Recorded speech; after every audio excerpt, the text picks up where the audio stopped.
అరగంట కొండ మీదకి తీసుకెళ్ళి సూర్యోదయం చూపిస్తారు, సూర్యాస్తమయం వేళ మళ్ళీ కొండ మీదకి తీసుకెళ్ళి సూర్యాస్తమయం చూపిస్తారు. ఏమీ పట్టించుకోరు, పిల్లల్ని వదిలేస్తారు. ఒళ్ళు మండి ఎవడన్నా కిందకి దూకితే దూకేస్తాడు, వాడి కర్మ. వీళ్ళు పట్టించుకోరు ఆ విషయం. వాడెవడో దూకుతాడేమో అన్న భయంతో కొండ మీదకి వెళ్లకుండా చేస్తే హాస్టల్లోంచి పైకెక్కి దూకేస్తాడు. దూకేవాడు ఎవడో దూక్కుండా ఉంటాడు, దూకనవాడు ఎలాగూ దూకడు. కానీ ప్రకృతిని చూసే అవకాశం లేకుండా చేస్తే వాడు ఆ ప్రకృతిని చూడలేక, ఎక్కడా ప్రశాంతత దొరక్క, అసలు విభిన్నత, వైవిధ్యం, వెరైటీ అంటే ఏమిటో తెలియక, తాను ఆలోచిస్తున్న సమస్య ఒక్కటే భూమి మీద, అది తప్పితే ఇంకేమీ లేదని దాని గురించి ఆలోచించి బుర్ర పగలగొట్టుకుంటాడు. అందుకే ఆలస్యం ఒక ఇంత లేదు అని ఇక్కడ ఋషి సరస్వతి ఉపాసకుడు ఎందుకు చెబుతున్నాడంటే, పని ఆలస్యం చేయొద్దు, వెంటనే చేసే. ఏ పని ఎక్కడ చేయాలో అనుకుంటా. మనం ఒక ప్రయాణానికి తయారై వెళ్ళాలండి. తరచు ప్రయాణం చేసేవాళ్ళు ఆ ప్రయాణానికి ఓ సంచి పెట్టుకోవాలి, ఓ బ్యాగ్, అది అక్కడే ఉండాలి. దాన్ని మళ్ళీ కూరగాయలకు వాడేయకూడదు, అది అక్కడే ఉండాలి. అందులో సగం సామాను సర్దేసి ఉండాలి. ఓ దుప్పటి, ఓ తువ్వాలు, బ్రష్, పేస్టు ఎవడిస్తాడు మనకి వెళ్ళగానే అక్కడ. కానీ వాడిని అడుగుతామా బాగుంటుందా, మనకు ఉండాలి. అక్కడ పెట్టేసామనుకో, వెళ్ళేటప్పుడు ఏదో ఓ పంచే, కండువాలు, లుంగి పంచేవో అందులో బారేసుకుంటాం, బుధాన్ని వేసుకుంటాం, బయలుదేరుతాం. అంతేగాని రైలు ఏమో 9:15కి రైలు అండి అంటే 8:30కి ఇంట్లో బయలుదేరితే కానీ కుదరదు. 8:30కి ఈయన తీసి సంచి సర్దడం మొదలు పెడితే రైలు వెళ్ళిపోదా ఖచ్చితంగా.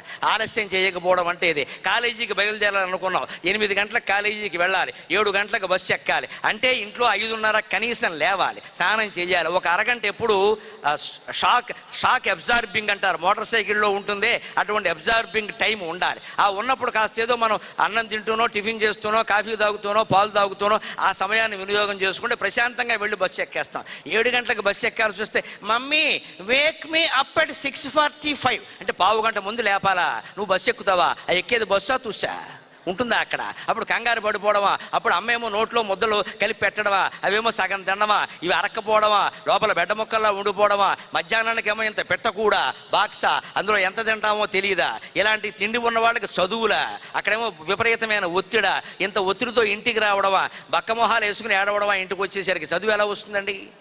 మాకు చిన్నతనాల్లో మేము 4 మైళ్ళు వెళ్ళి నేను చదువుకున్నానమ్మా, 4 మైళ్ళు నడిచెళ్ళి చదువుకున్నా. కానీ మా అమ్మగారు అంత హడావిడిలో కూడా 8ంటికే తరివేసి భోజనం పెట్టేది. మాకు ఇష్టమైన బంగాళదుంప వేపుడు పెట్టేది, పొద్దున్నే వేడన్నం, బంగాళదుంప వేపుడు, ఆవకాయ, అందులోకి పెరుగు. ఇంకేం కావాలండి ఇంతకంటే భోజనం ఏంటి? బంగాళదుంపల వేపుడు, ఆవకాయ, పెరుగు వేసుకుని అక్కడికి ఆవకాయ బద్ద కూడా వదలడం ఇష్టం లేక చేసిన పాపం చెబితే పోతుందని చెబుతున్నా. ఆ బద్ద శుభ్రంగా కడిగేసి జేబులో పెట్టేవాళ్ళం, తర్వాత తినచ్చ. అది జేబులో పెట్టేవాడు, జేబు మీద ఎర్రగా మరక కనపడేది. మా మాస్టర్ పట్టుకుని, నువ్వు ఎదులో పెట్టేవారు అబ్బాయి, ఎర్రగా కనపడుతుంది అనేవాడు. లిక్కర్లు పాడైపోయేవి. అయినా సరే మా బద్ద మేము వదిలేవాళ్ళం కాదు. ఆ ఇంటర్వెల్ ఇచ్చేవారు 10 నిమిషాలు, బయటికి వెళ్ళి ఆ బద్ద బొగ్గనెట్టేవాళ్ళం. బ్రహ్మాండమైన ఉత్తేజం ఉండేది. ఆవకాయ బద్ద చెబితే ఆటం బాంబుని కనిపెడతాడు, అనుమానం ఏం లేదు, అందులో అంత రుచి ఉంది. ఏది జీవితంలో వదలవలసిన అవసరం లేదండి. హడావుడి కారణంగా హడావుడికి తగినట్టుగా మన ప్రణాళిక నిర్ణయించుకుంటాం, మనం ఖచ్చితంగా చేయగలుగుతాం. శుచి ఆహారంబు ఇవాళ యువతరానికి పెద్ద సమస్య.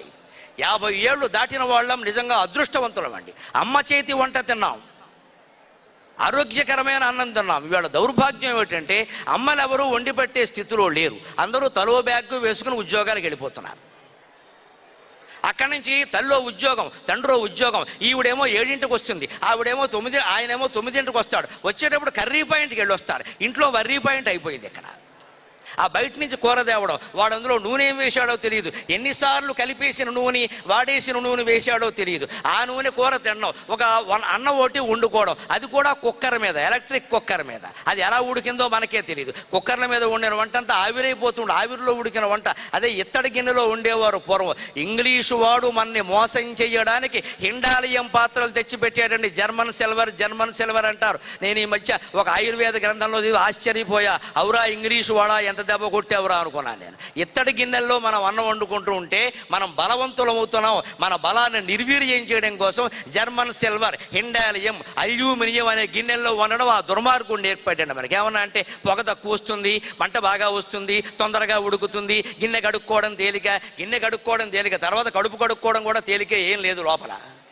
ఇత్తడి గిన్నెలో అన్నం వండితే ఖచ్చితంగా ఇత్తడి దానికి పట్టి బాగా బలంగా దుక్కలా ఉంటాడు ఒకడు. అప్పుడు ఇత్తడి గిన్నెల్లో అన్నాలు తిన్న వాళ్ళందరికీ ఒక్కొక్కళ్ళకి 10 మంది పిల్లలు కలిగారు. అందరూ గుణపాల్లాగే ఉన్నారు, చూసుకోండి వెళ్ళి. ఇప్పుడు అంతా గుండు సూదులు లాంటి వాళ్ళు పుడుతున్నారు అక్కడికక్కడ. వాడు దేనికి తట్టుకోలేడు. అక్కడ అర ఇడ్లీ మించి తినలేడు, అరగంట మించి ఆగలేడు. అందుకని ఆహారం ఎప్పుడు కల్తీ లేకుండా ఉండాలి. మనం యువతరం ఎక్కువగా తింటున్నది ఏమిటి? ఇంట్లో తినం, బయట తినం. సాయంత్రం వెళ్ళేటప్పుడు పానీపూరి తింటాం బయటికి వెళ్ళాక. ఇంతంత పెడతాడు అక్కడ గొల్లగొల్లగా. వాడి చెయ్యి పవిత్రం, ఆ పానీ పవిత్రం, పూరి పవిత్రం, ఆ రోడ్డు పవిత్రం, పక్కన మురుక్కాలవు పవిత్రం, అన్నీ పరమ పవిత్రమే. ఇక కాశీ, గంగా, తిరుపతి సరిపోవు. అవి అక్కడ నుంచిన బాగా ఇంకా వై మొత్తం ఇవన్నీ లోపలికి వెళ్ళాక గొడ గడ ఏమైపోయింది? ఏదో పట్టుకుంది లోపల, మన్నాడు కాలేజీ ఎగ్గొట్టావు. ఏమైనా బలమా, ఏమైనా రుచా? ఏముంది కనుక కారం ఒకటి బారేస్తాడు. పైగా అందులో రకరకాలు కలుపుతున్నారు కేవలం రుచి కోసం. రుచి కంటే శుచికి ప్రాధాన్యం ఇవ్వగలిగితే ఆరోగ్యం ఖచ్చితంగా ఉంటుంది. అదే ఋషి చెబుతున్నాడు ఇక్కడ. శుచి ఆహారంబు. మూడో మాట, ముఖ్యమైన మాట, నిత్యక్రియాజాలం వేమరము. ఏ రోజు చేయాల్సిన పని ఆ రోజే చెయ్యాలి. అంటే ఏం చేయాలి? ఇవాళ పిల్లలు ఎవరి దగ్గర వెతికినా సెల్ ఫోన్ కనపడుతుంది, కానీ ఓ కాగితం ముక్క కనపడాల. ఇక్కడ కొన్ని వందల విద్యా సంస్థలు నడుపుతున్న అధిపతి శేషారెడ్డి గారు ఉన్నారు, ఇక్కడ ఆదినారాయణ గారు ఉన్నారు. వాళ్ళిద్దరి జేబుల్లో కనిపించండి ఓ పెన్ ఉంది చూడండి మీరు. ఆయన జేబులో ఓ పెన్ను, ఈయన జేబులో ఓ పెన్ ఉంది. ఈ మొత్తం స్టూడెంట్స్లో అసలు జేబే లేదు. పెన్ ఎక్కడా? జేబు ఉంటేగా పెన్ ఉండడానికి. జేబే లేదు. ఇప్పుడు అంత సంస్థలు నడిపోయాను కానీ పెన్ ఎందుకండి? ఆయనకి సెక్రటరీస్ ఉంటారు కదా, ఈయనకి సెక్రటరీస్ ఉన్నారు కదా, ఏది రాసుకోమంటే అది రాసుకుంటారు కదా, వాళ్ళకి పెన్ ఎందుకండి? కానీ ఏదైనా అవసరమైతే మన జేబులో ఓ నోట్బుక్, మనకు ఓ పెన్ ఉండాలి. మనకు గుర్తొచ్చింది మనం రాసుకోవాలి, కానీ వాడి మీద మనం ఆధారపడకూడదని. ఇవాళ 30 రోజుల్లో 25 రోజుల పాటు దేశమంతా తిరుగుతున్న వాడిని నా చేతిలో ఉన్న నోట్బుక్ మీకు ప్రత్యక్షంగా చూపిస్తున్నా. ఇదిగో ఇది 5వ పేజీ, పైన 5 అంకె వేశా. ఇదిగో ఇది 8 పేజీల కింద మడత పెట్టా ఖచ్చితంగా. ఇది 1వ పేజీ, 2వ పేజీ, 3వ పేజీ, 4వ పేజీ, మళ్ళీ 5వ పేజీ, 6వ పేజీ, 7వ పేజీ, 8వ పేజీ, 8 పేజీలు బుక్లెట్. ఇదేమిటో తెలుసా? వాడేసిన టికెట్, రైల్వే టికెట్, లేదా పాత ఉత్తరం, 1 సైడ్ యూజ్డ్ లెటర్, ఒకవైపు వాడేసిన కాగితం. దీన్ని వృధా చేయకుండా మడత పెట్టి అట్టమొక్క పెట్టి 8 మడతలు పెట్టా. అంటే 8 పేజెస్ బుక్లెట్. ఇందులో నేను ఈవేళ కాకినాడ రాగానే బ్యాంకులకు వెళ్ళాలి, లేదా ఫలానా ఎవరినో కలవాలి, శర్మ గారిని కలవాలి, లేదా సాయంత్రం నా మిత్రుడు ఉన్నాడు ఆయన్ని కలవాలి, ఎవరిని మా ఇల్లుంది నేను చూసుకోవాలి. ఎంత దూరం వచ్చి ఇల్లు చూసుకోకుండా వెళ్ళిపోతే ఇల్లు వాళ్ళకాడ అయిపోతుంది, తర్వాత మీరు ఎప్పుడూ రాలేదంటారు. అందుకని ఇవి నేను ఈ రోజు ఏ పనులు చేయాలో ఆ రోజు ఇక్కడ రాసుకున్నా ఖచ్చితంగా. ఏమి మేధాశక్తి అంటే జ్ఞాపక శక్తి తనంత తాను ఉండదండి. 1000 పద్యాలు ఏకధాటిగా అప్పగించిన మనిషిగా, ధారణ గురించి చెప్పగలిగిన వ్యక్తిగా, ధారణ బ్రహ్మరాక్షసుడు అనే టైటిల్ పొందిన వ్యక్తిగా చెబుతున్న జ్ఞాపక శక్తి సహజంగా ఉంటుందనుకోవడం బుద్ధి తక్కువ. జ్ఞాపకం పెట్టుకుంటేనే ఉంటుంది ఖచ్చితంగా. మీరు పెట్టుకోండి, ఉంటుందండి. మన అజ్ఞానం ఏమిటి అంటే కొంతమంది అవతార పురుషులు ఉంటారని, వాళ్ళకి పుట్టుకతోనే అన్నీ వచ్చేస్తాయండి, మనకి ఏం చేసినా రావని. ఇక మా కాళ్ళ మీద పడుతున్నారు తప్పితే వాళ్ళెవరికి ఏమి రావట్లా. మా కాళ్ళ మీద పడ్డాలు మాకేమి రావట్లా, జిడ్డు అంటుకుంటాం తప్ప. జ్ఞాపకం పెట్టుకోవాలి. పెట్టుకోవడానికి చేయవలసిన పని ఏమిటంటే, ఇప్పుడు ఇలా మాట్లాడుతున్నాను, నాకు ఈ మధ్యలో మీరు గమనించారో లేదో ఒక మాట గుర్తొచ్చింది. నేను ఇది అయ్యాక వెళ్ళాక చేయవలసిన పని. దానికోసం నేను ఈ సీసా ఇందాక ఇక్కడ పెట్టా, తీసి ఇక్కడ పెట్టా. మీరు ఎవరు గమనించాలో నాకు గుర్తుంది. ఈ సీసా ఇందాక ఇక్కడ ఉండేది, దాన్ని తీసి ఇక్కడ పెట్టా కావాలని, కాసేపు ఇక్కడ పెట్టా. నాకు అప్పుడు గుర్తొచ్చింది ఒక మాట. ఇది చూడగానే ఇందాక ఇక్కడ ఉండేది కదా, ఎక్కడుందేమిటి? ఓ ఫలానా పని కోసం ఇక్కడ పెట్టా. ఇది చూడగానే నాకు ఈ కార్యక్రమం అయిపోగానే ఆ పని గుర్తొస్తుంది, నేను వెళ్ళి చేస్తా. ఇంత హడావుడిగా మీరు కొన్ని వందల మందికి నేను ఉపదేశం చేస్తూ కూడా నాకు గుర్తొచ్చిన విషయం మీ కళ్ళ ముందు నేను కాగితం మీద రాసుకుంటే బాగుండదు, మీకు ఇబ్బంది, నాకు ఇబ్బంది. కానీ నేను మర్చిపోతే బాగుండదు, నాకు అది ఇబ్బంది అవుతుంది. అందుకే నేను ఇక్కడ పెట్టిన సీసా తీసి ఇక్కడ పెట్టా, ఒక 2 నిమిషాలు మళ్ళీ ఇక్కడ పెట్టా. నాకు అది మెదడులో పడింది, తీసేసా. ఎప్పుడు మీరు అన్నం తింటుంటే ఒక పాయింట్ ఏదో గుర్తొచ్చింది మీకు. అన్నాల బల్ల మీద ఓ చెంచా ఉంటుంది, లేదా ముళ్ళ చెంచాలు ఉంటాయి, ఫోర్క్ చెంచాలు. అది తీసి ఓ పక్కన పెట్టండి, ఉన్న చోట కాకుండా వేరే చోట మీకు కనపడేలాగా. ఎప్పుడైతే ఆడ్ మ్యాన్ అవుట్ అంటారు దీన్ని ఇంగ్లీష్లో, ఆడ్ మ్యాన్ అవుట్. ఉండవలసిన చోట ఉండవలసిన వస్తువు ఉండకపోతే something something something reason is there. ఈ మైకు ఇలాగే ఉండాలి నేను మాట్లాడాలంటే. ఇది ఎలా ఉందంటే నాకు చేత కాదనమాట, వాడికి బెడ్డమైనా చేత కాదనమాట. అంతేకాదు, ఉండాల్సినట్టు ఉండకుండా ఎలా ఉంటే ఎలా మాట్లాడతారండి? ఇలా ఉందంటే నేను మంచినీళ్ళు తాగడం కోసం దాన్ని తిప్పాను అనమాట, లేకపోతే తిప్పరు కదా. అందుకని ఎప్పుడు మనం ఏ పనిలో ఉన్నా గుర్తుపెట్టుకోవాలంటే, ఏదో ఒక వస్తువు మన కళ్ళెదురుగా ఉండేదాన్ని తీసి పక్కన పెట్టామనుకోండి, తర్వాత చూడగానే ఇక్కడ ఎందుకు పెట్టాం అని వెంటనే స్ట్రైక్ అవుతుంది. మా ఇంట్లో డాబా మీద బట్టలు ఆరేస్తే నేను ఓ పని చేస్తా, వారు మర్చిపోతారు, వారు సొమ్ము ఏం పోయింది, వారి సహజ లక్షణం. ఆరేసాం. పైగా నేను ఒకటి దొరికా, ధారణ బ్రహ్మరాష్ట్రుడు అంతా ఆరేసాం, మీ బుర్రలో బారేయండి అంటారు సరదాకి. అంటే మీరు గుర్తెట్టుకోండి, మేం కాదు ఇక్కడ, మీకు అన్నీ గుర్తుంటాయిగా అంటారు. నేను పెట్టుకుంటా. ఎలాగో తెలుసా? వీధి గుమ్మం దగ్గర అన్నాల బల్ల మీద ఉండే ఓ గరిటె తీసుకెళ్ళి వీధి గుమ్మం దగ్గర పెడతాను నేను. పిచ్చాడు అనుకుంటారు చూసిన వాళ్ళు. వీధి గుమ్మంలో గరిట ఏమిటండి? అదే ఆడ్ మ్యాన్ అవుట్ అంటే. గరిట అన్నాల బల్ల మీద ఉంటుంది, వీధి గుమ్మంలో ఉండదే. కానీ వీధి గుమ్మంలో గరిట చూడగానే ఆ గుమ్మం దగ్గరికి వెళ్ళినప్పుడల్లా గరిట ఇక్కడ ఎందుకుంది, గరిట ఇక్కడ ఎందుకుంది? డాబా మీద బట్టలు ఆరేసాం, అందుకే గరిట ఇక్కడ పెట్టాం. డాబా మీద ఆరేసిన బట్టలు 4 గంటలకు తెచ్చుకోవాలి, లేకపోతే రాత్రి వాన కురిస్తే ఇంకా 2 రోజులు ఆరేయడం. ఇక ఈ జన్మకు ఆరవవి. గుర్తు పెట్టుకోవాలంటే గుర్తు పెట్టుకోవాలి, అంటే ఓ చోట రాసుకోవాలి. రాసుకున్నవి రోజు పొద్దున్నే టిఫిన్ చేశాక కాఫీ తాగాక ఓసారి చూసుకుని ఈరోజు చేయాల్సిన పనులన్నీ ఒక వాక్యంలో అమర్చుకొని ఆ వాక్యం మనస్సులో పెట్టుకుని సాయంత్రంలోగా ఆ పనులు చేసేస్తే అయిపోయిందా లేదా? అవ్వనది ఏదైనా ఉంటే మళ్ళీ రాసుకున్నాం, మర్నాడు చేసాం, అక్కడికక్కడ వదిలేసాం. శ్రావణ మాసంలో సామెత చెబుతారు, శనగలు తిన్నాను చేతులు కడుక్కున్నాం అంటారు. శనగలు తింటే చేతికి ఏం అంటుకోదు, అయినా చేతులు కడుక్కుంటే ఓ పని అయిపోతుంది. వదిలేసాం, ఆందోళన లేకుండా పడుకుంటాం. మనిషి పడుకునేటప్పుడు ఎప్పుడు నిశ్చింతగా పడుకోవాలంటే దేవుడికి దండం పెట్టుకుని, దేవుడా నేను ఒకటే దండం పెట్టుకుంటా. మా పెద్దన్నయ్య చెప్పాడు నాకు, మా అమ్మవారికి ఒకసారి దండం పెట్టుకుని, అమ్మ పొద్దున్న లేపితే నీకు మళ్ళీ నమస్కారం, లేకపోతే ఇదే నమస్కారం, సెలవు, అంతే, అయిపోయింది జీవితం. రాత్రి పడుకున్నామంటే మృత్యువుకి సిద్ధంగా ఉండి పడుకోవాలి. తెల్లారు లేపితే నా పనులు నేను చేస్తా, లేకపోతే నా పనులు నువ్వు చేసుకో. ఎలాగో దేవుడిది సృష్టి, ఆయన చేసుకుంటాడు, మనం కాకపోతే ఇంకోటి వస్తాడు, అక్కడ ఏం ఆగిపోతే అక్కడ. కానీ లేవగానే అది చెయ్యాలి, ఇది చెయ్యాలి, వాడేమంటాడో వీడేమంటాడో, ఆ బాకీ వసూలు అవుతుందో అవదో, లేదా బాకీ కోసం వాడు వచ్చి ఇంట్లో కూర్చుంటాడేమో, ఇంత ఆందోళన మనస్సులో పెట్టుకుంటే తెల్లారాక వాళ్ళు ఎవరు వస్తారో ఎవరు రారో తెలియదు, కానీ మనకి నిద్ర పట్టకపోవడం ఖాయం. దానివల్ల పొద్దున్నే పనులన్నీ చెడిపోవడం ఖాయం. పరీక్ష రాసే విద్యార్థి మర్చిపోవడం ఖాయం. బాగా పనిచేసే బ్యాంకు ఉద్యోగి తప్పు లెక్క పెట్టడం ఖాయం. అంకెలు తప్పు నొక్కడం ఖాయం. కంప్యూటర్ తప్పు వాడడం ఖాయం. దానివల్ల మొత్తం చెడిపోయిందా లేదా వ్యవస్థ.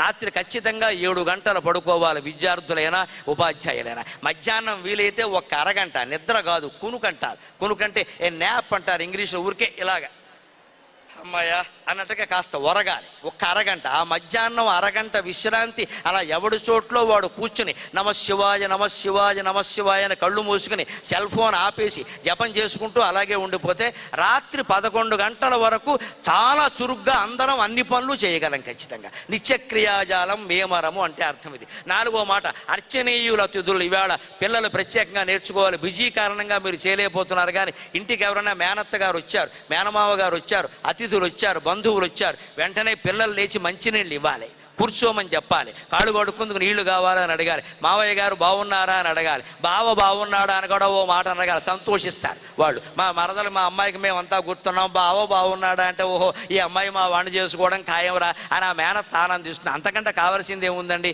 ముందు వెళ్ళగానే పలకరించారని వెంటనే తల్లిదండ్రులు ఏమంటారంటే, పిల్లల్ని బాగా పెంచావమ్మా, ఎంత ప్రేమగా పలకరిస్తుందో మీ అమ్మాయి అంటారు. అప్పుడు మన తల్లి ఆనందించిందా లేదా? తల్లిదండ్రుల్ని ఆనందింపజేయడం కంటే జీవితానికి లక్ష్యం ఏదైనా ఉంటుందా ఏ మనిషికైనా అసలు? అందులో భారతదేశంలో పుట్టిన తర్వాత మనం నేర్చుకోవాల్సిన మొదటి విషయం కదా. అందుకని అర్చనీయుల అతిథులు. పైగా దానివల్ల సర్వీస్ అలవాటు అవుతుంది. పూర్వం మా ఇళ్లల్లో చూసేవాళ్ళం, ఇంటికి వస్తే వచ్చిన వాళ్ళకి మంచినీళ్ళు ఇవ్వడం, టిఫిన్లు పెట్టడం, సేవలు చేయడం ఆడపిల్లలు చేసి చేయించేవారు. ఏమైనా పంచెలు పెట్టడం, చీరలు పెట్టడం, బహుమతులు ఇవ్వడం మా చేసి చేయించేవారు. ఎందుకంటే ఆడపిల్ల కాపురానికి ఎడుతుంది, సేవ చేయడం అలవాటు కావాలి. మగపిల్లాడు సంపాదించుకుంటే దానం చేయడం అలవాటు ఉండాలి. ఎంతసేపు మూటలు కట్టడం కాదు, త్యాగం మాకు అలవాటు చేసేవారు, సేవ వాళ్ళకి అలవాటు చేసేవారు. అందుకని కాపురాలు చేసుకున్న వాళ్ళం ఎన్నేళ్ళైనా అలాగే హాయిగా ఉన్నాం. ఈవేళ పెళ్ళి అయిన జంటలు పెళ్ళిళ్ళు అవుతున్నాయి, దానికే 2 ఏళ్ళు కాపురం చేస్తే చాలా గొప్ప. 3వ ఏడు కూడా కాపురం చేశారు అంటే పద్మశ్రీ బిరుదం ఇచ్చేయచ్చు, అనుమానం వెళ్ళారు. ఒక 5 ఏళ్ళు కాపురం చేశారంటే పద్మభూషణ్ ఇవ్వచ్చు. 10 ఏళ్ళు కాపురం చేస్తే భారత రత్న ఆశ్చర్యకరమైన బిరుదాన్ని ఇచ్చేయచ్చు. 10 ఏళ్ళు కాపురం with the same person, how is it possible అంటారు ఇంగ్లీష్లో. ఇక్కడ సేమ్ పర్సన్ కాబట్టి 16 మంది పర్సన్లు వస్తారా? అదే సేమ్ పర్సన్తో కాపురాలు కాదండి, వివాహమై 60 ఏళ్ళు అయిన వాళ్ళు ఇక్కడే ఉన్నారని మీరు ఎంక్వైరీ చేస్తే, 80 ఏళ్ల వయస్సు ఉన్న వాళ్ళని మీరు పలకరిస్తే వాళ్ళ పెళ్ళే 60 ఏళ్ళు 70 ఏళ్ళు అయిందని చెప్తారండి. మరి అలాగే కాపురాలు చేస్తున్నారే, ఎంత ఓపికండి. త్యాగం, సేవ అనే 2 భావాల కారణంగా వాళ్ళంతకాలం హాయిగా ఉన్నారు. అర్చనీయుల అతిథులు. 5వ మాట, సత్యంబ బల్కన్ బడును. వీలైనంత వరకు విద్యార్థులం, ఉపాధ్యాయులం, యాజమాన్యం మనం ఎవరైనా సరే అబద్ధాలు పనిగట్టుకుని ఆడదు. ఏదో పీక మీదకి వస్తే ప్రాణం పోతోందంటే అది వేరండి పరిస్థితి. ఏమీ లేకుండానే చిన్న వాటికి కూడా అబద్ధాలు ఆడతాం మనం. ఎక్కడో తిరిగి వస్తాం. ఏమమ్మా కాలేజీకి వెళ్ళావు ఆలస్యం ఏంటంటే ఎక్స్ట్రా క్లాస్ పెట్టారు, ఎవరు పెట్టాలా, అబద్ధం. అది వెంటనే నోటు వచ్చేస్తుంది తేలిగ్గా. అసలు అబద్ధానికి శిక్ష ఉంటుంది, పైలోకాల్లో శిక్షిస్తారు, ఈ లోకంలోనైనా అనుభవించాలి అనేది పోయిందండి అసలు ఖచ్చితంగా. ఆడేద్దాం, ఏమైపోయింది? సెల్ ఫోను ఎక్కడో పోగొడతాడు, పోగొట్టినట్టు చెప్పడు, నీళ్ళలో పడిపోయింది అదంతా వెళ్ళిపోతుందా? వీడు జేబులో వీడు పెట్టుకుంటే అది ఎగిరి గంతి నీళ్ళలో పడుతుందా? అంటే దానికి స్విమ్మింగ్ పూల్లా కనపడిందా? ఈత నేర్చుకోవాలనిపించిందా? మనం అజాగ్రత్తగా ఉండబట్టే కదా పడింది. అజాగ్రత్త ఉన్నానని చెప్పడండి, నేను జాగ్రత్తగానే ఉన్నాను అయినా అది పడింది. అంటే మాయల పకీర్ మంత్రం ఎవరో ఉపయోగించారు, ఇది వెళ్ళిపోయి అక్కడ పడిపోయింది. అలా పడుతుందా? మనం ఒప్పుకోమండి దాన్ని ఖచ్చితంగా. అందుకని అబద్ధాలు ఆడడం మానుకోవాలి, సత్యమే మాట్లాడాలి. నన్ను చాలామంది అనుకుంటారు, టీవీల్లో నేను చాలా ధైర్యంగా నిజాలు చెబుతూ ఉంటే ఇంత ఇలా మాట్లాడితే ఎలాగండి, మీకు చాలా ఇబ్బందులు ఉంటాయి. జ్ఞానం వల్ల ధైర్యం వస్తుందమ్మా. శంకరాచార్యని బాగా చదువుకున్నాను నేను. ఆ జ్ఞానం నాలో ఉన్నంత వరకు కొండ బద్దలు కొట్టి నిజాలు చెబుతాం. ఎంతమందికి ఎన్ని కోపాలు వచ్చినా గరికపాటి నరసింహరావుని అణుమాత్రం కూడా ఎవ్వరూ ఏమీ చేయలేరు. శంకరాచార్య అద్వైతం నాకు రక్ష. సత్యం పలికించడం కోసమే భగవంతుడు నన్ను పుట్టించాడు, సత్యం కోసమే నాకు ఈ శరీరం ఇచ్చాడు, సత్యం కోసమే నాకు ఈ వాక్యం ఇచ్చాడు, సత్యం కోసమే నా కార్యక్రమాలు జనం వింటున్నారు. ఇవాళ వాట్సాప్లో ఫేస్బుక్లో అన్నిట్లో వీర విహారం చేస్తున్నాయి మాటలు. యువతరాన్ని బాగు చేసి అందరినీ చైతన్యవంతులను చేసి అవినీతి రహిత భారత నిర్మాణం జరిగేంత వరకు గరికపాటి గొంతు మోగుతూనే ఉంటుంది ఖచ్చితంగా. ఎవరికి భయపడేది లేదు, దేనికి చెల్లించలేదు, మనం ఏమీ ఆశించట్లేదు, ఎవరికి భయపడాల. నాకే కోరికలు లేవు. నిస్పృహస్య తృణం జగత్. కోరిక లేనివాడికి ప్రపంచమే గరికపాటి. భయం అంతకంటే లేదు. 15 ఏళ్ల క్రితమే భగవంతుడు నాలోంచి భయాన్ని దూరం చేశాడు. దేవుడు స్వయంగా దిగొచ్చిన భయమే లేదు. నువ్వు నేను ఒకటే కదా. నేను మాట్లాడతా, నేను వేదం చదువుకున్నా, శాస్త్రం చదువుకున్నా, ఉపనిషత్తులు చదువుకున్నా. సత్యం అక్కడి నుంచి వస్తుంది ఖచ్చితంగా. రెండవది మేలవు శాంతియు. మనస్సులో శాంతిగా ఉండడం అంటే ఎప్పటి సమస్య అప్పుడే ఆలోచించడం. మనలో చాలామందికి అలవాటు ఏమిటి అంటే 10 ఏళ్ల తర్వాత రాబోయేదాన్ని ఇప్పుడు ఆలోచిస్తాం. అవసరమా? పిల్ల ఉంది, అది 3వ తరగతి చదువుతుంది. ఎవరో వస్తారు ఇంటికి, మీ అమ్మాయి ఏం చదువుతామ్మా? 3rd క్లాస్ అండి అని ఊరుకోరు. పెద్ద అయ్యాక ఏమవుతుందో, మేము డాక్టర్ని చేద్దాం అనుకుంటున్నాం. ఇప్పుడు ఎందుకు గొడవ? ఓవర్ యాక్షన్ అంటారు దీన్ని. ఆ గుంట 3వ తరగతి చదువుతుంటే దాన్ని డాక్టర్ని చేద్దాం అనుకుంటున్నావు, యాక్టర్ చేద్దాం అనుకుంటున్నావు. ఎవరు అడిగారండి మిమ్మల్ని? అది వెంటనే పైగా ఏమో ఇది ఏమవుతుందో, లెక్కల్లో డల్గా ఉంది, బైపీసీ కూడా సరిగ్గా రావట్లా, ఇంజనీరింగు పనికిరాదు, మెడిసిన్ పనికిరాదు, ఏమవుతుందో. ఆ 3వ తరగతి ఇంత చేస్తే 7 ఏళ్ళు లేవు ఆ అమ్మాయికి. మనసులో నేను ఏమవుతానో, నాకెందుకు ఆ గొడవ, నేను ఏదో నా గోళిక్కాయలు ఆడుకుంటూ నేను ఏడుస్తుంటే మా అమ్మా నాన్న డాక్టర్ అంటారు, ఇంజనీర్ అంటారు, ఎందుకు వచ్చిన గొడవ ఇది అని దానికి మనసులో టెన్షన్ ప్రవేశించాలా? అసలు ఆ 3 ఏళ్ల పిల్ల, 3వ తరగతి పిల్ల అంటే 7 ఏళ్ల అమ్మాయి గురించి 20 ఏళ్లకి రావాల్సిన ఆలోచన 7 ఏళ్లప్పుడు ఎందుకు వస్తుందండి? ఖచ్చితంగా ఓవర్ యాక్షన్ అంటారు దీన్ని. క్రికెట్ మ్యాచ్, 1 డే మ్యాచ్ అయిపోవడానికి 50 ఓవర్లు కావాలి, అంతేగా 1 డే మ్యాచ్ అవ్వాలంటే 50 ఓవర్లు కావాలి. జీవితం అనే మ్యాచ్ నాశనం కావడానికి 3 ఓవర్లు చాలండి. Over talking, over acting, over thinking, అవే 3 ఓవర్లు ఖచ్చితంగా. 50 ఓవర్లు ఎక్కాలి. Over acting, over talking, over thinking. అవసరమైన దానికంటే ఎక్కువ ఆలోచించడం. అలాగే మాట్లాడవలసిన విషయం కంటే అనవసరమైన విషయాలు ఏవో మాట్లాడటం. అంతేకాదు, అంతకంటే ప్రమాదం, ఆలోచించవలసిన దానికంటే ఎక్కువగా అనవసరంగా ఆలోచించి పొరపాటు చేసుకోవడం. అనవసరంగా ఆలోచించి పొరపాటు చేసుకోవడం. ఎప్పుడో 20 ఏళ్ల తర్వాత అమ్మాయి డాక్టర్ అవుతుందో, పేషెంట్ అవుతుందో మనకి తెలియదు విషయం. వచ్చిన వాళ్ళకల్లా ఈ అమ్మాయికి కూడా 4వ తరగతి చదివినా, 8వ తరగతి చదివినా నువ్వు డాక్టర్ అవ్వాలి, నువ్వు డాక్టర్ అవ్వాలి అని అనడం. ఎందుకంటే మీ పెదనాన్న డాక్టర్, మీ పెద్దమ్మ డాక్టర్, మీ మావయ్య డాక్టర్, అందుకని డాక్టర్. ఇంతమంది డాక్టర్లు ఉన్నప్పుడు ఆ అమ్మాయి పేషెంట్ అవ్వకూడదా? వాళ్ళు కూడా డాక్టర్ అయిపోవాలా? అందరూ డాక్టర్లు అయితే పేషెంట్లు ఎవరండి? ఈ ఆలోచన లేకుండా ఉంటే శాంతిగా ఉంటాం. అలాగే పిల్లల పెళ్ళిళ్ళ గురించి, రకరకాల బ్యాంకు బ్యాలెన్సుల గురించి పిల్లల దగ్గర ఎప్పుడూ మాట్లాడకూడదు. ఉంటే శాంతిగా వాళ్ళు ఉండలేరు. అలాగే పిల్లలు కూడా ఈ పరీక్ష రాస్తున్నారు మీరు, ఈవేళ రేపేదో పరీక్ష ఉంది, దాని గురించి ఆలోచించండి. యాన్యువల్ ఎగ్జామ్స్ గురించి ఇప్పుడు ఆలోచించకండి. అంత ప్రణాళిక ఇప్పుడు అవసరంలా, బుర్రబాడైపోతుంది అనవసరంగా. విజయవాడలో నేను శతావధానం చేశా. 100 పద్యాలు ఏకధాటిగా అప్పగించాలి. 3 రోజుల్లో నేను పద్యాలు చెబుతున్నప్పుడు పద్యం మీదే దృష్టి పెట్టా, అప్పగించడం మీద దృష్టి పెట్టాల. దాని మీద పెడితే దృష్టి పోతుంది. దీని మీద పద్యం మీదే, సమస్య ఎలా పూరించాలి, దత్తపద ఎలా చేయాలి, పద్యాలు ఎలా చెప్పాలి, దాని మీదే దృష్టి పెట్టా. అయిపోయిన తర్వాత ధారణ చేయవలసి వచ్చినప్పుడు అప్పుడు హఠంలో ఎక్కడో మనకు గది ఇచ్చారు, కూర్చున్నాం, మనస్సులో హాయిగా అన్నీ ఆలోచించుకున్నాం, అన్నీ గుర్తొచ్చి అన్నీ ధారణ చేసాం. పద్యం పూరించేటప్పుడు ధారణ మీద, ధారణ చేసేటప్పుడు పూరణ మీద దృష్టి పెట్టామనుకోండి, 2 పద్యాలు పోతాయి ఖచ్చితంగా. ఏ పని చేస్తున్నామో దాని మీదే దృష్టి పెడితే హాయిగా ప్రశాంతంగా ఉంటుంది, హాయిగా. అందుకే పద్యాలు కూడా బాగా వచ్చాయి. మన శతావధానం చేస్తుంటే సరదాకి, ఏమండి మీరు కాకినాడలో ఉన్నారు, వైజాగ్లో కూడా ఉన్నారు, ఇప్పుడేమో హైదరాబాద్లో ఉంటున్నారు, శతావధానానికి ఏమో విజయవాడ వచ్చారు, దోమలు అన్ని చోట్ల ఉన్నాయి కదా, వైజాగ్లోనూ దోమలు ఉన్నాయి, విజయవాడలోనూ దోమలు ఉన్నాయి, కాకినాడలోనూ దోమలు ఉన్నాయి, దోమ మీద పద్యం చెప్పండి అన్నారు. దోమ మీద పద్యం చెప్పాలి. పైగా ఏ పద్యం? శార్దూల పద్యం. అంటే మీరు 10వ తరగతిలో చదువుకుంటారు. శార్దూల పద్యం అంటే 19 అక్షరాలు ఉంటాయి. మస జస తతగా అనే గణాలు ఉంటాయి. అలా వరుసగా ఇంత పొడుగు పద్యంలా సింహంలా ఉంటుంది. అది ఇంత దోమ మీద అంత శార్దూల పద్యం చెప్పాలా? నేను సరదాకి చెప్పా, పూరణ మీదే దృష్టి పెట్టా, దోమల మీద పద్యం చెప్పాలి, జనం ఆనందించాలి అని చెప్పి, దుంపల్ దెంపగ కుట్టుచున్నవి శార్దూలాలు కాకేమగున్, దుంపల్ దెంపగ కుట్టుచున్నవి శార్దూలాలు కాకేమగున్. దోమ కుడితే దుంప దించినట్టుగా అయిపోతుంది. దుంప దించడం అంటే మూలఛేదం అనమాట. దుంప పెరుగుతూ ఉంటుంది, కింద దగ్గొట్టేస్తే ఇంక పెరగదు. అందుకని మూలఛేదం. మొత్తం ఒళ్ళంతా కుళ్ళిపోయేలా దోమలు కుడుతున్నాయి. ఇవి పెద్ద పులుల్లో ఉన్నాయి అని చెప్పాం, బాగానే ఉంది. మళ్ళీ రెండో పాదం దగ్గరికి వచ్చేసరికి దోమలు పోవడానికి ఆయుధాలు ఉన్నాయి కొన్ని. చంపంజాలిన సాధనాలు గలవు. అచ్చా ఆలు అవుటవునుగా. ఆలౌట్ అని ఒక సాధనం ఉంది, దాన్ని అక్కడ పెడతాం మనం, ప్రజ్ఞలు పెడతాం. వెంటనే ఆలౌట్ అంటారు. అంటే అర్థం ఏంటో తెలుసు, దోమల ఆలౌట్ కాదు, అది అక్కడే ఉంటుంది, దోమలు అక్కడే ఉంటే మనమే ఆలౌట్. మనందరం బయటికి వెళ్ళిపోయి. పైగా ఆలు అవుట్, తెలుగులో ఆలు అంటే భార్య. నువ్వు నీ పెళ్ళాం బయటికి పోండి, దోమలే ఎక్కడ కాపురం చేస్తాయి అని చెప్పడం కోసమే ఆల్ అవుట్ అని పెట్టాడు వాడు. దోమలు చంపే సాధనాలు ఉన్నాయి కానీ చంపంజాలిన సాధనాలు గలవు. అచ్చా ఆలు ఆట ఆలు ఆలు అవుటెట్లగున్. కొంపల్ మున్గును దోమ చక్రములు ముక్కులు బద్దలైపోయడిన్. దోమలు రాకుండా ఉండడానికి చక్రాలు ఉంటాయి, టార్టాయిల్స్ ఏవో అంటారు, దాని ఇలా గుండ్రంగా ఉంటాయి. అవి వెలిగిస్తే మరీ ప్రమాదం. ఆ పొగ మనం పిలిస్తే మనం పోతాం. కొంపల్ ముంచును దోమ చక్రములు, కొంపల్ ముంచును దోమ చక్రములు ముక్కులు బద్దలైపోయడి. ఇన్ని చెప్పాక 4వ పాదం చెబుతుంటే నాకు ఒక ఆలోచన వచ్చింది. దుంప అని మొదలెట్టే పద్యం గమనించండి. తెలుగు పద్యంలో 2వ అక్షరాన్ని ప్రాస అంటారు. 4గింట్లోనూ దుంప అంటే దుంప, చంప, కొంప వచ్చింది. ఈ రాగానే నాకు ట్రంప్ గుర్తొచ్చాడు. ఎందుకు గుర్తొచ్చాడో తెలియదు.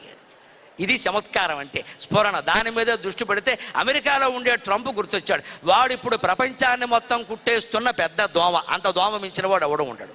అందుకని దోమలంత బాధపడుతున్నాయని చెప్పి దుంపల్ ద్రంపగ కుట్టునివి శార్దూలాలు కాకేమగున్. చంపంజాలిన సాధనాలు కలవు. అచ్చా ఆలు అవుటవునుగా.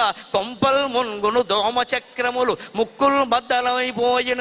ట్రంపున్ గుట్టగ పంపుడక్కడకు, ట్రంపున్ గుట్టగ పంపుడక్కడకు. చట్టాలు అడ్డమే దోమకున్నాను నేను. ఈ దోమలను మొత్తం అమెరికాకి పంపించండి, ట్రంప్ను కొట్టమని చెప్పండి. మనుషులకు వీసా ఉంది కానీ దోమలకు వీసా లేదుగా, H1B వీసా ఏం లేదుగా, హాయిగా వెళ్ళిపోతాయని చెప్పేసాను ఖచ్చితంగా.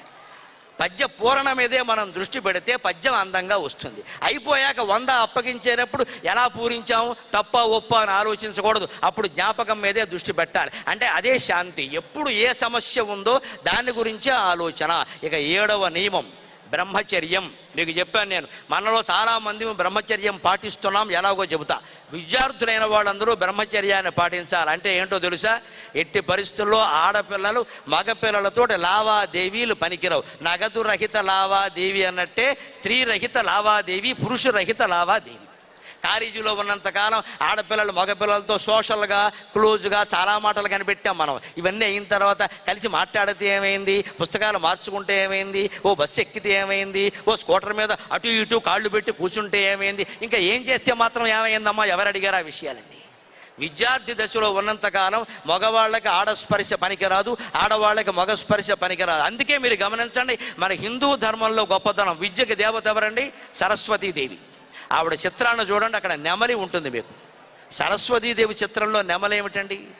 ఆవిడకి ఏమి సంబంధం నెమలితో? ఆలోచించండి. సరస్వతీదేవి చిత్రంలో నెమలి ఏమిటండి? నెమలి కుమారస్వామికి వాహనం, అక్కడ ఉంటే పర్వాలా. సరస్వతి బొమ్మలో నెమలి ఎందుకు ఉంటుందండి? హంస ఆవిడ వాహనం. చదువుకి నెమలికి ఏం సంబంధంలా. కానీ నెమలి బ్రహ్మచర్యానికి సంకేతం. నెమలి పాటించినంత బ్రహ్మచర్యం ఇంకెవరూ పాటించరండి.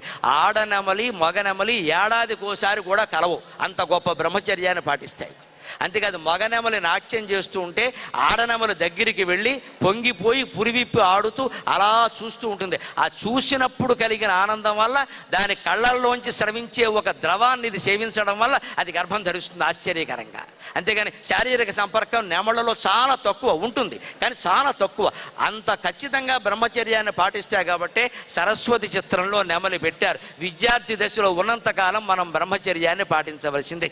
రెండో మాట లేదు. అంతేకాదు శ్రీకృష్ణుని శిరస్సు మీద కూడా నెమలి పింఛం ఉంటుంది. ఇన్ని ఉండగా నెమలి పింఛం దేనికండి? 16,000 మందితో పెళ్ళయిందని చెబుతారు, కానీ భాగవతం చదివితే తెలుస్తాయి అసలు రహస్యాలు. 16,000 మంది విషయంలో ఆయన అస్ఖలిత బ్రహ్మచర్యాన్ని పాటించాడు.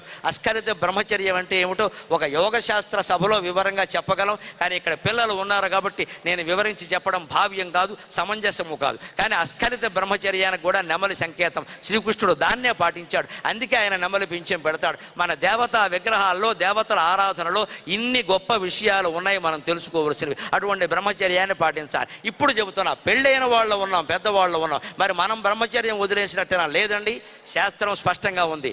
నా భార్యతో తప్ప మరొక స్త్రీ నాకు తెలియదు అన్న మగవాడు బ్రహ్మచారి కింద లెక్క. నా భర్త తప్ప మరొక పురుషుడు నాకు తెలియదు అన్న స్త్రీ నిత్యం బ్రహ్మచర్యం పాటించినట్టు లెక్క.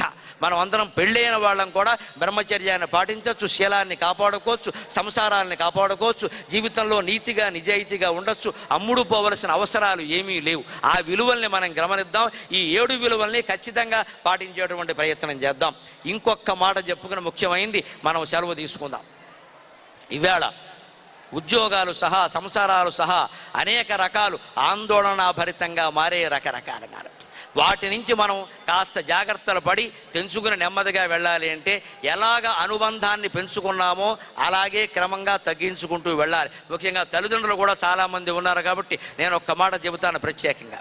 పొద్దున్న లేవగానే మనకి శాస్త్రంలో చెబుతారు, కరాగ్రే వసతే లక్ష్మీ, కరమధ్యే సరస్వతి, కరమూలే స్థిత గౌరీ, ప్రభాతే కరదర్శనం అని చెబుతారు. పొద్దున్న లేవగానే ఎవరి మొహం చూడాలి అంటే దేవుడు మొహం చూడాలి, గురువు గారి మొహం చూడాలి, తల్లిదండ్రుల మొహం చూడాలి, రకరకాలు చెబుతారు. ఏం అక్కర్లా, శాస్త్రంలో మన చేతులు మనం చూసుకోమన్నారు. ఎందుకంటే కరాగ్రే వసతే లక్ష్మీకి, మన గోళ్ల చివర లక్ష్మీదేవి ఉంటుందట. కరమధ్యే సరస్వతి, చేతుల మధ్యలో సరస్వతి ఉంటుందట. కరమూలే స్థిత గౌరీ, ఈ చేతి మూల భాగంలో గౌరీదేవి, పార్వతీదేవి ఉంటుందట. ఎక్కడ ఉంటుందండి? ఎవరు చూపిస్తారండి? ఎలా నిరూపిస్తారండి? అంటే మనం ఏమనుకుంటామంటే గోళ్ళ చివరి లక్ష్మీదేవి ఉంటుంది కాబట్టి గోళ్ళు కొరకూడదు శని అంటారు. సెంటిమెంట్ కాదమ్మా, శాస్త్రం తెలుసుకోవాలి. గోళ్ళ చివరి లక్ష్మీదేవి అంటే, లక్ష్మీదేవి అంటే డబ్బు. డబ్బు ఎక్కడ, డబ్బు ఎలా వస్తుందంటే కష్టపడితే వస్తుంది. మన శరీరంలో కష్టపడే అవయవాలు ఏవండి? చేతులే కదా. ఎవరైనా బాగా సంపాదిస్తుంటే వాళ్ళకేమి 4 చేతులు సంపాదిస్తున్నారంటారు. 4 చేతులు అంటే అర్థం భార్యాభర్త ఇద్దరు కూడా, అంతే కదా. అందులో వాళ్ళని డిఐజీ అంటారు ఇంగ్లీష్లో. డిఐజీ అంటే డబుల్ ఇన్కమ్ గ్రూప్ అని. భార్య సంపాదిస్తుంది, భర్త సంపాదిస్తున్నాడు. 4 చేతులు అమ్మ, 2 నోళ్ళు, అందుకని వాళ్ళకి సంపాదన ఎక్కువ. అంటే సంపాదించే అవయవాలు చేతులు కదా. ఆ చేతుల్లో కూడా ఏ భాగాలు సంపాదిస్తున్నాయి? చేతుల్లో ఈ మోచేత్తో ఎవడు సంపాదించడు, భుజంతో ఎవడు సంపాదించడు, అరచేతులతోనే సంపాదిస్తాడు. అరచేతుల్లో కూడా ఏ భాగాలు సంపాదిస్తున్నాయి? సూక్ష్మంగా ఆలోచించిన కొద్దీ ఫిలాసఫీ బాగా అర్థమవుతుంది. ఈ భాగంతో ఎవడు ఈ మైకు కదపాలి, ఇలా అంటే కదలదండి, ఇలాగే అంటాం వేళ్లతో. ఈ కండువా సరి చేసుకోవాలి, ఇలా అనవండి ఎవరు కూడా. ఈ మంచినీళ్ళు తాగాలి, ఇలా ఎవడు తాగడండి, ఏం మెంటలా అంటారు వెంటనే. ఇలా పట్టుకుంటాం, ఇలా తాగుతాం. అంచేత నువ్వు ఏ పని చేయాలన్నా ఖచ్చితంగా వేళ్ల చివర, అంటే నీ వేళ్ల చివరు కష్టపడ్డానికి పనిచేస్తాయి. నువ్వు కష్టపడితే సంపద వస్తుంది. అంతేగాని గోళ్ల చివర లక్ష్మీదేవి మకాం పెట్టిందని అర్థం కాదు. అక్కడ గోళ్ళకి పసుపు కుంకుమ రాసి దండలు వేస్తే గోళ్ళు పుచ్చిపోతే తప్ప డబ్బులు రావు. ఖచ్చితంగా నువ్వు కష్టపడితే డబ్బులు వస్తాయి. అలాగే కరమధ్యే సరస్వతి, చేతుల మధ్యలో సరస్వతి ఉండబెట్టి. ఇప్పుడంటే ఈ పుస్తకాలు ఉన్నాయి, పూర్వం తాటాకు పుస్తకాలు ఉండేవి బాగా. తాటాకు పుస్తకం ఇంత పొడుగు ఇలా అడ్డంగా ఉంటుందండి, దాన్ని ఇలా తిప్పాలి, ఇలా పైకి. అంటే ఖచ్చితంగా ఇలా పట్టుకోవాలి, ఇలా చేత్తో పట్టుకోవాలి, ఇలా పట్టుకుని తిప్పాలి. ఇప్పటికి కూడా మీకు టెక్నిక్ చెబుతున్నా. పుస్తకం జ్ఞాపకం ఉండాలంటే పుస్తకంలో విషయాలు పుస్తకం చేత్తో పట్టుకోండి, సెల్ ఫోన్లో చూడకండి. అయి పేడ ఆవు పేడ వద్దండి మనకి. మామూలు పుస్తకంలో చూడండి. పుస్తకంలో చూసిన మ్యాటర్ వెంటనే గుర్తుంటుంది. వీలైతే మీకు గుర్తుండాలి అన్న చోట కింద గీత గీయండి, అండర్లైన్ అంటారు. అండర్లైన్ చేసిన మ్యాటర్ అండర్లైన్తో సహా గుర్తుంటుందండి. ఫోటోగ్రాఫిక్ మెమరీ అంటారు. ఖచ్చితంగా మేము పద్యాలు గుర్తుండడం కోసం మా అంతటా మేమే ఓ నోట్స్లో రాసుకుంటాం. అవి మేము చదివితే మళ్ళీ మాకు గుర్తుంటాయి. మీరు రాసింది మీకు గుర్తుంటుంది అచ్చు పుస్తకం కంటే. అంతకంటే సెల్ ఫోన్ చూస్తే గుర్తుండదు, అంతకంటే అచ్చు పుస్తకం నయం, అంతకంటే మీరు రాసిన పుస్తకం నయం. అంచేత మధ్యలో పెట్టుకోండి సరస్వతి అంటే అర్థం. పుస్తకం శ్రద్ధగా పట్టుకోండి, దాన్ని చూసి చదవండి, ఎక్కడ ఏముందో చూడండి, ఉన్నది ఉన్నట్టుగా గుర్తుపెట్టుకునే ప్రయత్నం చేయండి. కరమధ్యే సరస్వతి, శ్రద్ధగా చదవడం. అంతేగాని కుర్చీలో కూర్చుని సోఫా మీద కాళ్ళెట్టి ముందో లైటు వెనకో లైటు పెట్టి ఇలా పట్టుకుంటే కాసేపటికి నిద్ర వస్తుందో చదువు రాకపోగా. అందుకని శ్రద్ధగా చదవండి. ఇప్పుడు కరమధ్యే సరస్వతి అర్థమైందా లేదా? కరమూలే స్థిత గౌరీ, ఈ అరచేతికి ఈ భాగం ఇక్కడ స్థిత గౌరీ పార్వతీదేవి. పార్వతీదేవి అంటే శక్తి, శారీరక శక్తి. విద్యమో మేధాశక్తి, ధనం ధనశక్తి, శారీరక శక్తి బలం. ఇది ఇక్కడ ఉంటుందని ఎలా చెబుతామండి? మీరు మనం కింద పడ్డాం, కింద పడిన వాళ్ళు పైకి ఎలా లేస్తారండి? ఈ వేళ్ల మీద ఎవడు ఆనుకోడు, వేళ్ళు విరిగిపోతాయి. మోకాల మీద ఆనుకోడు, మోకాలు పగిలిపోతుంది. ఖచ్చితంగా అరచేతి మీద ఆనుకుంటాం పైకి లేవడానికి, అరచేతి మీద ఈ భాగంలో ఆనుకుంటాం. అంచేత నువ్వు జీవితంలో ఎప్పుడు కింద పడినా నీ చేతి మీద నువ్వు ఆనుకుని లే, ఇంకొకటి మీద ఆధారపడి నువ్వు లేవద్దు. ఖచ్చితంగా స్వశక్తి మీద ఆధారపడు, నీ మీద నువ్వు ఆధారపడు. నీ గోళ్ల చివర సంపదలు ఉన్నాయి, నీ చేతి మధ్యలో విద్య ఉంది, నీ చేతి మొదట్లో శక్తి ఉంది. శక్తి, విద్య, సంపద అన్నీ నీ చేతుల్లో ఉన్నాయి. వెరసి నీ చేతుల్లోనే నీ జీవితం ఉంది అని చెబుతున్న ఏకైక ధర్మం హిందూ ధర్మం, ఏకైక మతం హిందూ మతం, ఏకైక సంస్కృతి భారతీయ సంస్కృతి. శ్లోకాలకి పద్యాలకి అర్థాలు విచక్షణ జ్ఞానంతో శాస్త్రీయ దృష్టితో చెప్పకపోతే ఒట్టి గుడ్డి నమ్మకాలు అయిపోతాయండి మతం అంతా. మనం ప్రదక్షిణాలు చేస్తూ ఉంటాం, గోపురాల చుట్టూ తిరుగుతూ ఉంటాం తప్పితే ఈ జన్మకి మన బుద్ధి మార్చుకునే ప్రయత్నం చేయం. ఖచ్చితంగా ఇప్పుడు మీరు పొద్దున్న చేసి చూసుకోగానే నా చేతులతో కష్టపడితే నాకు సంపదలు వస్తాయి, బాగా చదివితే చదువు వస్తుంది, నా మీద నేను ఆధారపడితే కింద పడినా కూడా పైకి లేస్తా ఖచ్చితంగా అని అనుకుంటే పైకి లేవమండి మనం అందరం కూడా. అది పెద్ద గొప్ప విషయం అండి. అటువంటి ప్రయత్నాన్ని మనం చేద్దాం ఖచ్చితంగా. ఇంకొక మాట చెప్పుకుని మనం సెలవు తీసుకుందాం. ఎటువంటి పరిస్థితుల్లోనూ మన ప్రతిభని మనం కాపాడుకుంటే మనం ఎవ్వరు ఉద్యోగాల్లో ఉన్నా లేకపోయినా, ఎవరు మనని తీసేసినా ఏం చేసినా మనం ఉండొచ్చు ఖచ్చితంగా. అందుకోసం ఒక్క మాట చెబుతారు, బ్రహ్మదేవుడికి ఒకసారి తన వాహనమైన హంస మీద కోపం వచ్చిందట. హంస ఆలస్యంగా వచ్చిందని, హంస నీ ఉద్యోగం పీకేశా, నువ్వు తామరతూళ్ళు తినడానికి వీల్లేదు, నీ ఆహారం క్యాన్సిల్ చేశా, రద్దు చేశా అన్నట్ట. అంటే హంస అందిటి వెంటనే, బ్రహ్మదేవా నువ్వు నన్ను తామరతూళ్ళు తినకుండా చేయొచ్చు అంతే కదా, నా నోటి దగ్గర కూళ్ళు లాక్కోవచ్చు, కానీ నేను పాలు గిన్నెలో పోసి అక్కడ పెడితే పాలేవో నీళ్ళేవో వేరు చేస్తా, నా ముక్కు అందులో పెట్టి పాలు తాగుతా, నీరక్కడ వదిలేస్తా, నాకంత ప్రతిభ ఉందయ్యా. లాక్టోమీటర్తో పని లేకుండా పాలల్లో ముక్కు పెట్టి పాలు తాగి నీళ్లు వదిలేసే ప్రతిభ నాకుందయ్యా. అటువంటి ప్రతిభ నీకుందా? ఆ ప్రతిభ నువ్వేమైనా చేయగలవంటే బ్రహ్మదేవుడు దిమ్మెరపోయి, నీలాంటి ప్రతిభావంతుడు నాకు ఉద్యోగంలో ఉండడం చాలా అవసరం, ఏమనుకోదా అని చెప్పి ఇంక్రిమెంట్ ఇచ్చి ఉద్యోగంలో పెట్టుకున్నట్ట. ఎప్పుడు మనం నౌకర్లమైనా సరే ఆత్మవిశ్వాసంతో ఉండాలి, మన ప్రతిభని మనం కాపాడుకునేటువంటి ప్రయత్నం చేయాలి. అటువంటి ప్రతిభావంతులం అయ్యేటువంటి ప్రయత్నం చేద్దాం. మన ప్రతిభని భిన్నంగా ఆలోచించి వికసింపజేసుకుంటూ మన ప్రతిభను మనం కాపాడుకుంటూ సత్యాన్ని మాట్లాడుతూ ఆ జ్ఞానంతో ధైర్యంగా ఉంటూ ఆత్మవిశ్వాసంతో ఉందాం. అటువంటి ఆత్మవిశ్వాసాన్ని, పరమాత్మ విశ్వాసాన్ని కలిగి ఉండడానికి, మీ కాళ్ళ మీద మీరు నిలబడడానికి, మీ గురించి మీరు ఆలోచించడానికి, మీకు, మీ తల్లిదండ్రులకి, మీ దేశానికి ఉపయోగపడడానికి, దేశభక్తి దైవభక్తి కలిగించడానికి ఈ నా ప్రసంగం ఏమాత్రం ఉపయోగపడినా నేను ధన్యుణ్ణి. నాకు ఈ 4 మాటలు నేర్పిన మా అమ్మ ధన్యురాలు. స్వస్తి.